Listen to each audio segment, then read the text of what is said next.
নমস্কার প্রিয় বন্ধুরা। কখনো কি তোমার মনে হয়েছে সব চেষ্টা করেও ফল পাচ্ছ না? প্রিয় মানুষকে হারিয়ে ভেঙে পড়েছ, রাগ তোমাকে নিয়ন্ত্রণ করছে, সুখে তুমি নিজেকে হারিয়ে ফেলছ, দুঃখে ভেঙে পড়ছ, অহংকার কখন যে হৃদয়ে বাসা বেঁধেছে টেরও পাওনি? যদি এমন হয়ে থাকে তাহলে আজকের ভিডিওটি তোমার জন্য। হাজার হাজার বছর আগে কুরুক্ষেত্রের যুদ্ধক্ষেত্রে দাঁড়িয়ে এক যোদ্ধাও ঠিক এই প্রশ্নগুলোতেই ভেঙে পড়েছিল, আর তখনই তাকে জীবন বদলে দেওয়ার শিক্ষা দিয়েছিলেন স্বয়ং শ্রীকৃষ্ণ। সেই অমূল্য শিক্ষাগুলো লিপিবদ্ধ আছে ভাগবত গীতাতে। কিন্তু বন্ধুরা, এটা শুধু ধর্মগ্রন্থ নয়, এটা জীবনের গাইডবুক। আজকের এই বিশেষ পর্বে আমরা জানব শ্রীকৃষ্ণের 6টি শক্তিশালী উপদেশ, যা বদলে দিতে পারে তোমার চিন্তা, তোমার মন, তোমার জীবন। এই 6টি শিক্ষা তোমাকে শেখাবে কিভাবে ফলের চিন্তা ছেড়ে শান্তিতে কাজ করতে হয়, কিভাবে মৃত্যু ভয় কাটিয়ে উঠতে হয়, কিভাবে নিজের মনকে নিয়ন্ত্রণ করতে হয়, কিভাবে সুখ দুঃখে স্থির থাকতে হয়, কিভাবে সত্যিকারের ভক্তি করতে হয়, আর কিভাবে অহংকার ত্যাগ করে ঈশ্বরের কৃপা লাভ করতে হয়। বন্ধুরা, আজ আমরা শুধু গল্প শুনব না, আজ আমরা নিজের ভেতরের অর্জুনকে খুঁজে বের করব। ভিডিওটি শেষ পর্যন্ত দেখো, কারণ শেষের শিক্ষা হয়তো তোমার জীবনের মোড় ঘুরিয়ে দিতে পারে। চলো শুরু করি। প্রথম উপদেশ: কর্তব্য করো, ফলের আসক্তি ত্যাগ করো। গল্প: অর্ণবের অপেক্ষা। ভোরের আলো তখনও পুরোপুরি ফোটেনি, আকাশের পূর্ব দিকে লাল আভা ধীরে ধীরে ছড়িয়ে পড়ছে। গ্রামের নাম শান্তিপুর।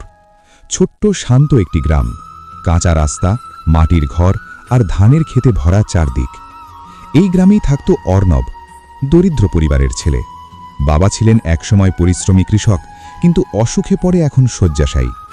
মা অন্যের বাড়িতে কাজ করে সংসার চালান।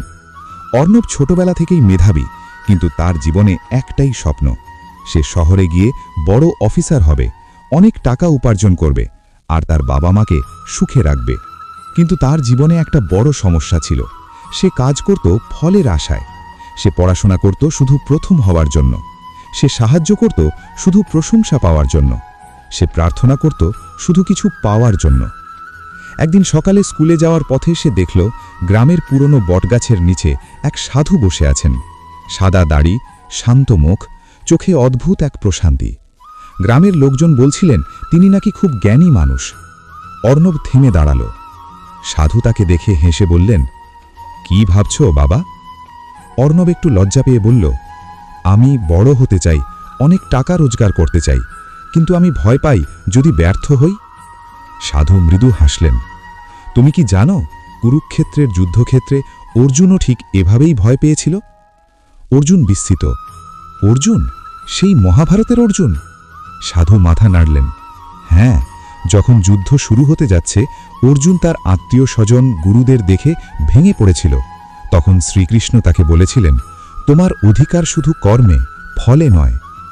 অর্ণব চুপ করে রইল। সাধু একটা আম গাছের দিকে ইশারা করলেন। ওই গাছটা দেখছ?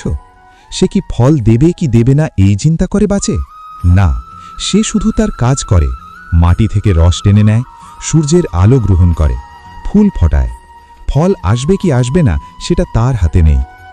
অর্ণব বলল, কিন্তু আমরা তো ফল চাই। সাধু বললেন, ফল চাইতেই পারো, কিন্তু ফলের ওপর আসক্তি রাখলে মন দুর্বল হয়ে যাবে, তখন তুমি কাজের আনন্দ হারিয়ে ফেলবে। সেদিন অর্ণব বাড়ি ফিরল গভীর চিন্তায়। কয়েক মাস পর অর্ণবের জীবনে বড় পরীক্ষা এলো, বোর্ড পরীক্ষা। সে দিনরাত পড়াশোনা করল, কিন্তু তার মনে একটাই চিন্তা, আমি যদি প্রথম না হই। হঠাৎ তার মনে পড়ল বটতলার সেই সাধুর কথা। সে চোখ বন্ধ করল, মনে মনে বলল, আমি আমার কর্তব্য করব, ফল ঈশ্বরের হাতে। তার মন ধীরে ধীরে শান্ত হল। সে মনোযোগ দিয়ে উত্তর লিখতে শুরু করল। 2 মাস পর ফল প্রকাশ হল। অর্ণব প্রথম হল না, সে দ্বিতীয় হল। আগের অর্ণব হলে হয়তো ভেঙে পড়ত, কিন্তু এবার সে আশ্চর্য রকম শান্ত। গ্রামের লোকজন বলল, তুই তো প্রথম হতে পারতিস। অর্ণব হেসে বলল, আমি আমার সেরাটা দিয়েছি, বাকিটা ঈশ্বরের ইচ্ছা। তার মা তাকে জড়িয়ে ধরলেন, আজ তুই সত্যিকারের বড় হয়েছিস। কয়েকদিন পর অর্ণব আবার বটতলায় গেল, কিন্তু সেই সাধুকে আর পাওয়া গেল না। গ্রামের কেউ জানত না তিনি কোথায় গেলেন। অর্ণব আকাশের দিকে তাকিয়ে বুঝতে পারল, হয়তো তিনি সাধারণ মানুষ ছিলেন না, হয়তো তিনি এসেছিলেন শুধু একটা শিক্ষা দিতে। সেদিন থেকে অর্ণব বদলে গেল। সে পড়াশোনা করত মন দিয়ে, কিন্তু ফলের চিন্তা ছাড়া। সে বাবার সেবা করত ভালোবাসা থেকে, প্রতিদানের আশায় নয়। সে গ্রামের ছোট ছেলেমেয়েদের পড়াত বিনা স্বার্থে। বছর খানেক পরে অর্ণব সত্যি বড় অফিসার হল, কিন্তু তার ভিতরে অহংকার ছিল না। এক সাংবাদিক তাকে জিজ্ঞেস করল, আপনার সাফল্যের রহস্য কি? অর্ণব মৃদু হেসে বলল, আমি শুধু আমার কর্তব্য করেছি, ফলের দায়িত্ব ঈশ্বরের। এই উপদেশের আসল শক্তি কোথায় জানো? যখন আমরা ফলের জন্য কাজ করি, আমরা ভয় পাই, আমরা উদ্বিগ্ন হই, আমরা অন্যের সাথে তুলনা করি, ব্যর্থ হলে ভেঙে পড়ি। কিন্তু যখন আমরা কর্তব্যবোধ থেকে কাজ করি, মন শান্ত থাকে, আত্মবিশ্বাস বাড়ে, কর্মে আনন্দ আসে, ব্যর্থতা শিক্ষা হয়ে যায়।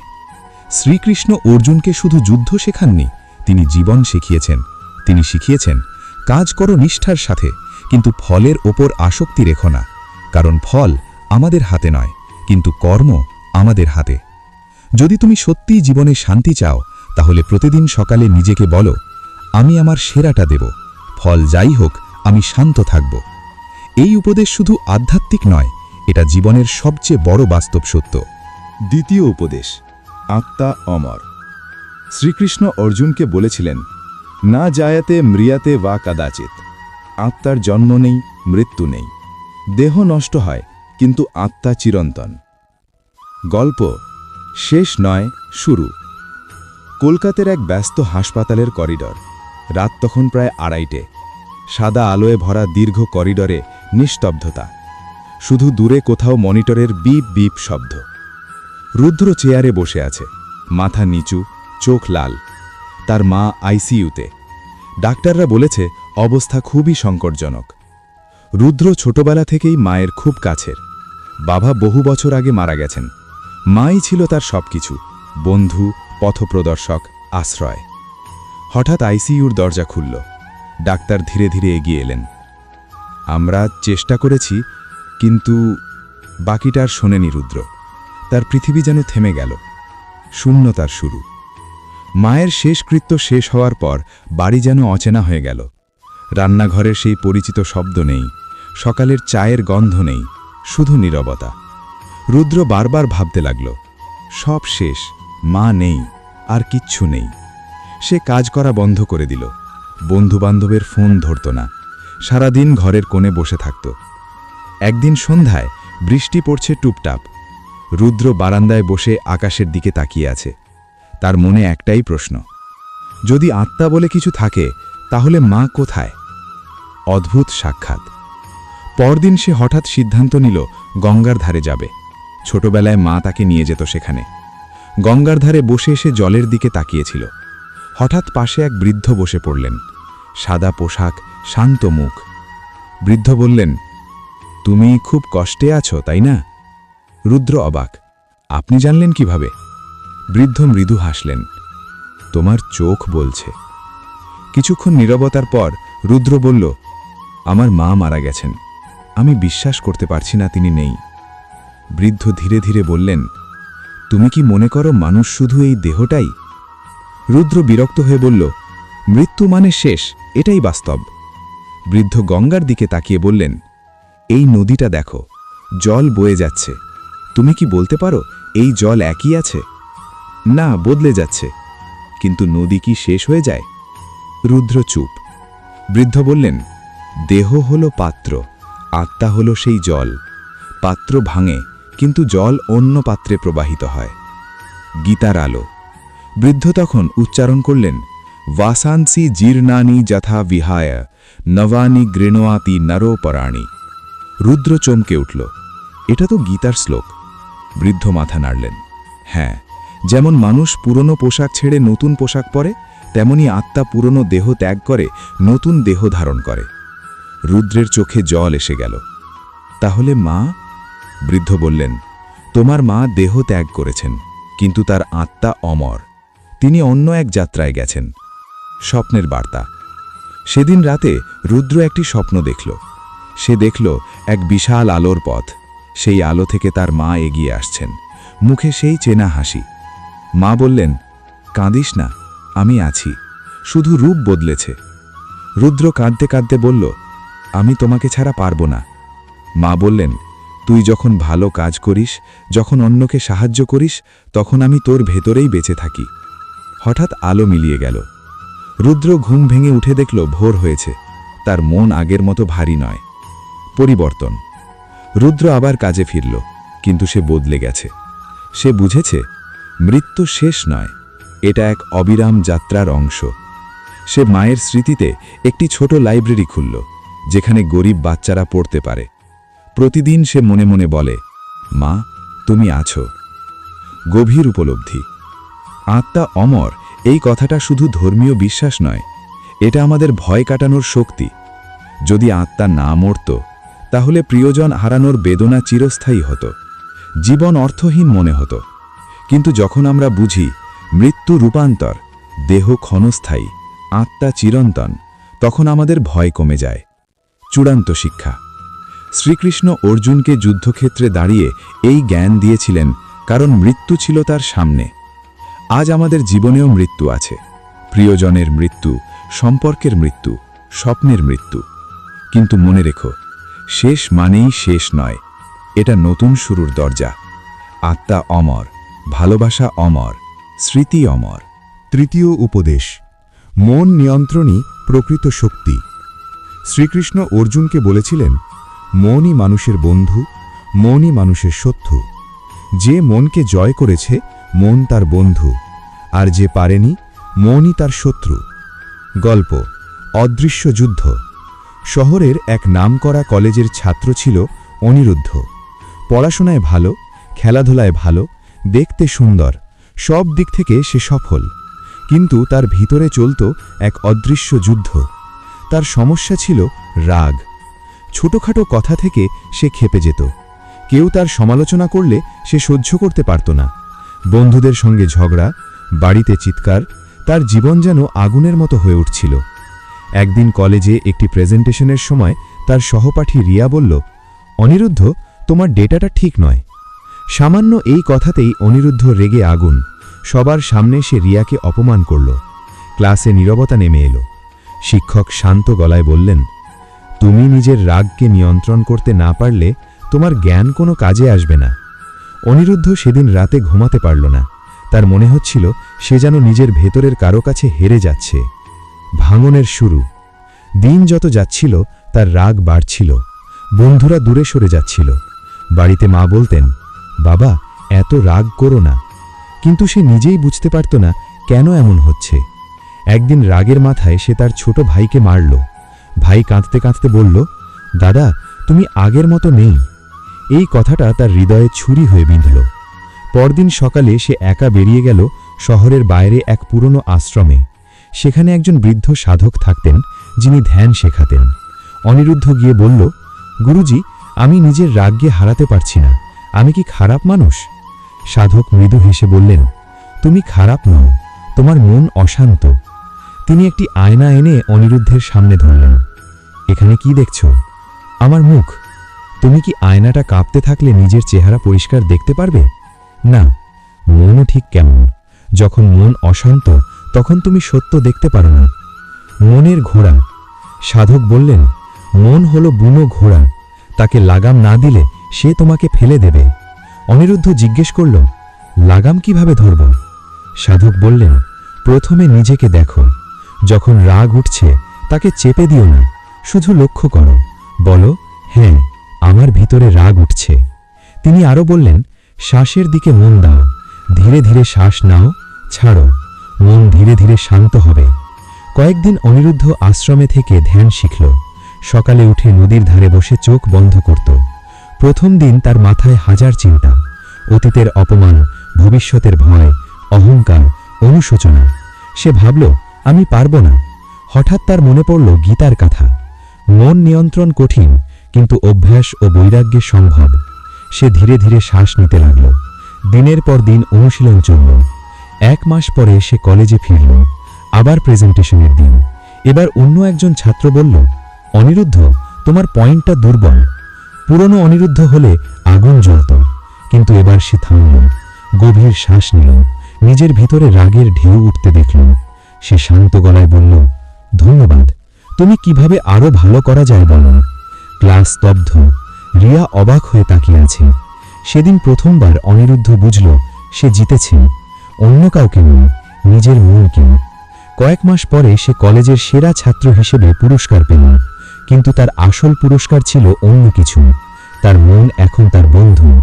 তার ছোট ভাই একদিন এসে বলল, দাদা, তুমি আগের চেয়ে অনেক ভালো। অনিরুদ্ধ হেসে বলল, আমি শুধু আমার মনের সঙ্গে বন্ধুত্ব করেছি। মনকে নিয়ন্ত্রণ করা মানে দমন করা নয়, মনকে বোঝা, পর্যবেক্ষণ করা, ধীরে ধীরে তাকে সঠিক পথে আনা, এটাই প্রকৃত শক্তি। যে মানুষ বাইরের শত্রুকে জয় করে সে শক্তিশালী, কিন্তু যে নিজের মনকে জয় করে সে অজেয়। রাগ, লোভ, ভয়, অহংকার সব মনের ঢেউ। যদি আমরা ঢেউয়ের সঙ্গে ভেসে যাই আমরা ডুবে যাব। যদি আমরা ঢেউকে দেখি, বুঝি, আমরা সাঁতার কাটতে শিখব। মনই আমাদের স্বর্গ, মনই আমাদের নরক। যখন মন শান্ত, দুঃখও হালকা লাগে, অপমানও সহনীয় হয়, ব্যর্থতাও শিক্ষা হয়। শ্রীকৃষ্ণ আমাদের শিখিয়েছেন, নিজের মনকে জয় করো, তাহলেই তুমি প্রকৃত বিজয়ী। চতুর্থ উপদেশ, সুখে দুঃখে সমভাব রাখো। শ্রীকৃষ্ণ অর্জুনকে বলেছিলেন, সুখ দুঃখ, লাভ ক্ষতি, জয় পরাজয় সবকিছুতে সমভাব রেখে কর্তব্য পালন করো। গল্প, রাজা অদ্বৈতের 3টি দিন। প্রাচীন ভারতের এক সমৃদ্ধ রাজ্য অমরাবতী। রাজা অদ্বৈত ছিলেন ন্যায়পরায়ণ, প্রজাপ্রেমী ও সাহসী। প্রজারা তাকে ভালোবাসত, কিন্তু তার একটি দুর্বলতা ছিল। তিনি সুখে খুব বেশি উল্লসিত হতেন আর দুঃখে ভীষণ ভেঙে পড়তেন। তার প্রধান মন্ত্রী ছিলেন বয়স্যান ও জ্ঞানী, নাম ভাস্কর। তিনি প্রায়ই রাজাকে বলতেন, মহারাজ, জীবনে সবকিছু পরিবর্তনশীল, স্থির থাকুন। রাজা হেসে উড়িয়ে দিতেন। একদিন খবর এলো পার্শ্ববর্তী রাজ্যের সঙ্গে যুদ্ধ না করেই শান্তি চুক্তি হয়েছে। রাজ্য বাঁচল, সবাই উল্লাসে মেতে উঠল। রাজা অদ্বৈত নাচতে লাগলেন। তিনি সোনার মুদ্রা বিতরণ করলেন, 3 দিনের উৎসব ঘোষণা করলেন। তিনি বললেন, আজ আমার জীবনের শ্রেষ্ঠ দিন, এর চেয়ে সুখ আর হতে পারে না। মন্ত্রী শান্ত গলায় বললেন, মহারাজ, এই দিনও কেটে যাবে। রাজা বিরক্ত হলেন, এত আনন্দের দিনেও তুমি এমন কথা বলো কেন? মন্ত্রী চুপ রইলেন। উৎসবের মাঝেই এক ভয়ঙ্কর সংবাদ এলো। রাজপুত্র, রাজার একমাত্র সন্তান, শিকার করতে গিয়ে ঘোড়া থেকে পড়ে গুরুতর আহত হয়েছে। রাজপ্রাসাদে কান্নার রোল উঠল। রাজা অদ্বৈত ভেঙে পড়লেন। তিনি চিৎকার করে বললেন, এ কেমন ভাগ্য, সব শেষ, ঈশ্বর আমাকে কেন শাস্তি দিলেন?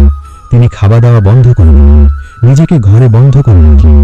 মন্ত্রী আবার এলেন। তিনি বললেন, মহারাজ, এই দিনও কেটে যাবে। রাজা ক্রোধে বললেন, আমার ছেলের জীবন মরণ সংকট, আর তুমি বলছো কেটে যাবে? মন্ত্রী নত মাথায় বললেন, আমি শুধু সত্য বলছি। কয়েকদিন পর রাজপুত্র আশ্চর্যজনকভাবে সুস্থ হয়ে উঠল। রাজ্য আবার আনন্দে ভরে গেল। রাজা এবার হাসলেন না, কাঁদলেন না। তিনি গভীর চিন্তায় পড়লেন। তিনি ডেকে পাঠালেন মন্ত্রীকে। ভাস্কর, তুমি প্রথম দিনেও বলেছিলে কেটে যাবে, দ্বিতীয় দিনেও একই কথা, কেন? মন্ত্রী ধীরে ধীরে বললেন, মহারাজ, সুখ স্থায়ী নয়, দুঃখও স্থায়ী নয়। যখন আপনি সুখে আত্মহারা হন তখন অহংকার জন্মায়, যখন দুঃখে ভেঙে পড়েন তখন দুর্বলতা জন্মায়। কিন্তু যদি আপনি সমভাব রাখেন তাহলে আপনি স্থির থাকবেন। তিনি একটি আয়না এনে রাজাকে দিলেন। এই আয়নায় নিজের মুখ দেখুন। প্রথম দিনের উল্লাসে আপনি নিজেকে হারিয়েছিলেন, দ্বিতীয় দিনের দুঃখে আপনি নিজেকে ভুলে গিয়েছিলেন। কিন্তু একজন রাজা, তাকে স্থির হতে দিলেন। রাজা সেদিন রাতে একা বাগানে হাঁটছিলেন, চাঁদের আলো পড়ছে। তিনি ভাবলেন, সুখ এলে আমি উড়ে যাই, দুঃখ এলে আমি ভেঙে পড়ি, তাহলে আমি তো পরিস্থিতির দাস। হঠাৎ তার মনে পড়ল গীতার সেই বাণী, সমা দুঃখ সুখম ধীর। যে সুখ দুঃখে সম থাকে সেই ধীর, সেই জ্ঞানী। রাজা বুঝলেন, প্রকৃত শক্তি বাইরের ঘটনায় নয়, ভিতরের স্থিরতা। কয়েক মাস পরে আবার একটি বিপদ এলো। রাজ্যে খরা, ফসল নষ্ট, প্রজারা কষ্টে।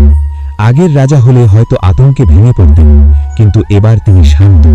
তিনি সভায় বললেন, আমরা একসাথে কাজ করব, ভয় নয়, সমাধান ভাবব। তিনি নিজে সাধারণ মানুষের মতো খাবার খেলেন, অপ্রয়োজনীয় ব্যয় বন্ধ করলেন, জল সংরক্ষণের ব্যবস্থা করলেন। প্রজারা অবাক, রাজা বদলে গেছেন। এক বৃদ্ধ কৃষক বললেন, আমাদের রাজা এখন পাহাড়ের মতো স্থির। এক সন্ধ্যায় রাজপুত্র জিজ্ঞেস করল, পিতা, আপনি এত শান্ত থাকেন কিভাবে? রাজা মৃদু হাসলেন, কারণ আমি শিখেছি, সুখ এলে অতিথি, দুঃখ অতিথি, কেউ স্থায়ী নয়। আমি শুধু দরজা খুলে তাদের আসতে দিই, আবার বিদায় দিই। ও গভীর শিক্ষা। আমাদের জীবনেও পরীক্ষায় ভালো নম্বর এলে আমরা আকাশে উড়ি, ব্যর্থ হলে মনে হয় সব শেষ, লাভ হলে আনন্দে আত্মহারা, ক্ষতি হলে হতাশ। কিন্তু যদি আমরা বুঝি সবই পরিবর্তনশীল, সবই সাময়িক, তাহলে মন স্থির থাকবে। সমভাব মানে অনুভূতিহীন হওয়া নয়, সমভাব মানে অনুভূতি থাকবে, কিন্তু তা আমাদের ভাসিয়ে নিয়ে যাবে না। শ্রীকৃষ্ণ আমাদের শিখিয়েছেন, যে সুখে উল্লসিত হয় না, দুঃখে ভেঙে পড়ে না, সেই মানুষই মুক্ত। জীবনে ঝড় আসবে, কিন্তু তুমি যদি সমুদ্রের মতো গভীর হও, তাহলে উপরের ঢেউ তোমাকে নাড়াতে পারবে না। পঞ্চম উপদেশ, ভক্তি সর্বশ্রেষ্ঠ পথ। শ্রীকৃষ্ণ বলেছেন, যে ব্যক্তি প্রেম ভরে একটি পত্র, একটি পুষ্প, একটি ফল কিংবা অল্প জলও আমাকে অর্পণ করে, আমি তা গ্রহণ করি। অর্থাৎ ভক্তির মূল্য উপকরণে নয়, হৃদয়ে। গল্প, মাটির প্রদীপ। গঙ্গার তীরে এক ছোট্ট গ্রাম, নাম মাধবপুর। গ্রামটি খুব সমৃদ্ধ নয়, কিন্তু মন্দিরটি খুব বিখ্যাত। প্রতিদিন সন্ধ্যায় সেখানে আরতি হয়, দূর দূরান্ত থেকে মানুষ আসে। এই গ্রামেই থাকত এক দরিদ্র বৃদ্ধা, নাম গৌরী। তার স্বামী বহু বছর আগে মারা গেছেন, সন্তান নেই। সংসার বলতে একটি ভাঙা কুঁড়েঘর আর দুমুঠো অন্নের সংগ্রাম। কিন্তু তার জীবনের একমাত্র ভরসা তার ঠাকুর, তার কৃষ্ণ। মন্দিরে প্রতিদিন ধনী ব্যবসায়ীরা সোনার থালা, দামি ফল, মিষ্টি নিয়ে আসে। বিশাল সাজসজ্জা, ফুলের মালা, ঘণ্টার ধ্বনি, সব মিলিয়ে জাঁকজমকপূর্ণ পূজা। গৌরী এসব কিছু দিতে পারে না। সে প্রতিদিন নিজের হাতে বানানো একটি ছোট্ট মাটির প্রদীপ নিয়ে আসে। তাতে অল্প তেল, তুলোর সলতে আর তার কাঁপা কাঁপা হাতে প্রার্থনা, ঠাকুর, আমি তো কিছুই দিতে পারি না, শুধু তোমাকে ভালোবাসি। একদিন মন্দিরের এক পুরোহিত তাকে বললেন, মা, তোমার এই ছোট প্রদীপে কি হবে? দেখছো না কত বড় বড় দান হচ্ছে। কিছু ধনী মহিলা ফিসফিস করে হাসল। গৌরীর চোখে জল এলো। সে মাথা নিচু করে বলল, আমি যা পারি তাই দিই। সেদিন সে বাড়ি ফিরে কাঁদল, ভাবল হয়তো আমার ভক্তির কোনো মূল্য নেই। কিন্তু পরদিনও সে গেল, আবার ছোট প্রদীপ নিয়ে। এক সন্ধ্যায় বড় উৎসবের আয়োজন হল।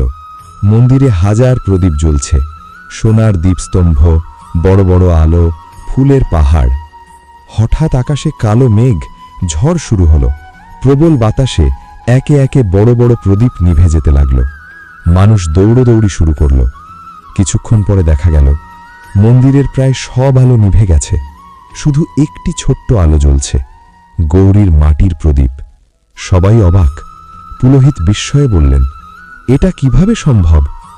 গৌরী কাঁপা গলায় বলল, আমি জানি না, আমি শুধু প্রার্থনা করেছিলাম। সেই রাতে মন্দিরের প্রধান পুরোহিত স্বপ্ন দেখলেন। তিনি দেখলেন মন্দিরে স্বয়ং শ্রীকৃষ্ণ দাঁড়িয়ে আছেন, মুখে মৃদু হাসি। পুরোহিত কাঁপতে কাঁপতে প্রণাম করলেন।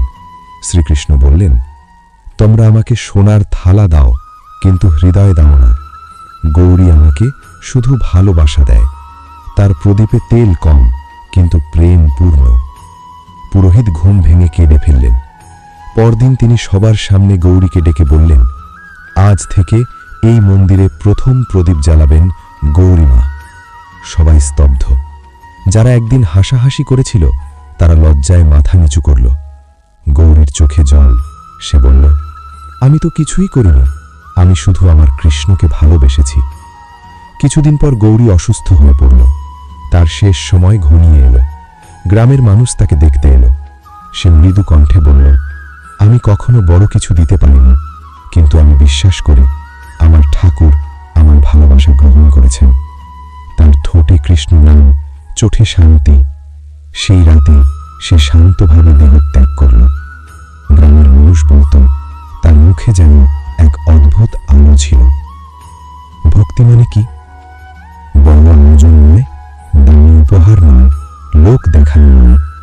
ভক্তি মানে নিঃস্বার্থ প্রেম, আন্তরিকতা, আত্মসমর্পণ। শ্রীকৃষ্ণ স্পষ্ট বলেছেন, তিনি উপকরণ নয়, হৃদয়ে দেখেন। যখন আমরা প্রার্থনা করি শুধুমাত্র কিছু পাওয়ার জন্য, সেটা ব্যবসা। কিন্তু যখন আমরা ভালোবাসা থেকে স্মরণ করি, সেটাই ভক্তি। আমরা প্রায়ই ভাবি, আমি তো বড় কিছু করতে পারি না, আমার প্রার্থনা কি শোনা হবে? কিন্তু মনে রেখো, একটি আন্তরিক ধন্যবাদ হাজার প্রদীপের চেয়ে বড়। এক ফোঁটা অশ্রু যদি তা প্রেমের হয়, সেটাই সবচেয়ে মূল্যবান লক্ষ্য। ভক্তির পথ সহজ। এখানে বড় হতে হয় না, এখানে ধনী হতে হয় না, এখানে শুধু হৃদয়ে খোলা রাখতে হয়। যে ভালোবাসে সেই পায়। শ্রীকৃষ্ণের কাছে সোনা নয়, হৃদয় নয়। ষষ্ঠ উপদেশ, অহংকার ত্যাগ করো। শ্রীকৃষ্ণ বারবার বলেছেন, অহংকার মানুষকে অন্ধ করে দেয়। যখন মানুষ ভাবে আমি করেছি, তখন সে ভুলে যায় সবই ঈশ্বর প্রদত্ত। গল্প, শঙ্খের সুরের পতন। নদিয়ার এক ছোট শহরে জন্মেছিল শঙ্খ।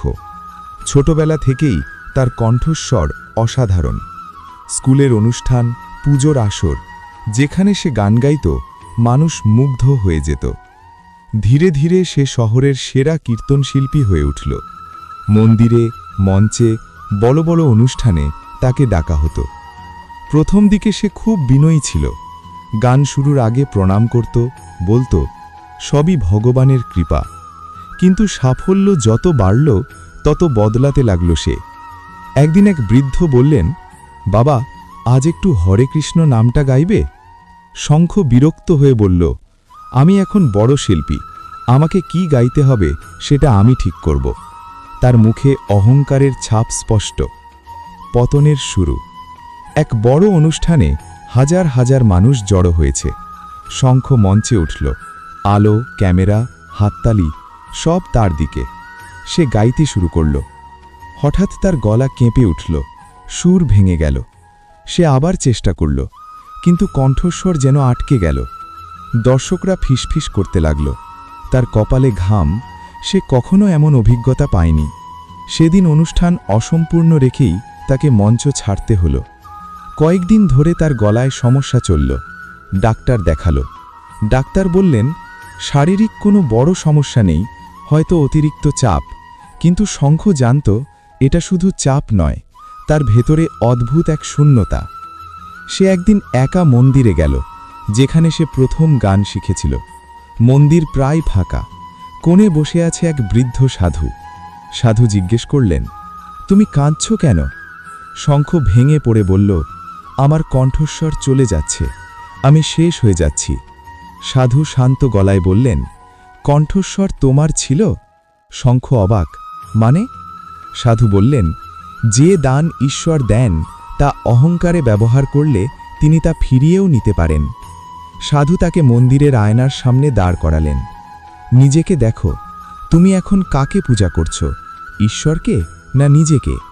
এই প্রশ্নটা শঙ্খের হৃদয়ে বজ্রাঘাতের মতো আঘাত করল। সে মনে মনে ভাবল, আমি কি সত্যিই গাইছিলাম ভক্তির জন্য নাকি প্রশংসার জন্য? তার চোখে জল এলো। সে মন্দিরের মেঝেতে বসে কাঁদতে কাঁদতে বলল, হে কৃষ্ণ, আমি ভুল করেছি। আমি ভেবেছিলাম সব আমার কৃতিত্ব। সেদিন থেকে শঙ্খ মঞ্চে গান গাওয়া বন্ধ করল। সে প্রতিদিন মন্দিরে বসে নিঃশব্দে নাম জপ করতে লাগল। কেউ দেখুক বা না দেখুক, সে শুধু কৃষ্ণ নাম গাইত।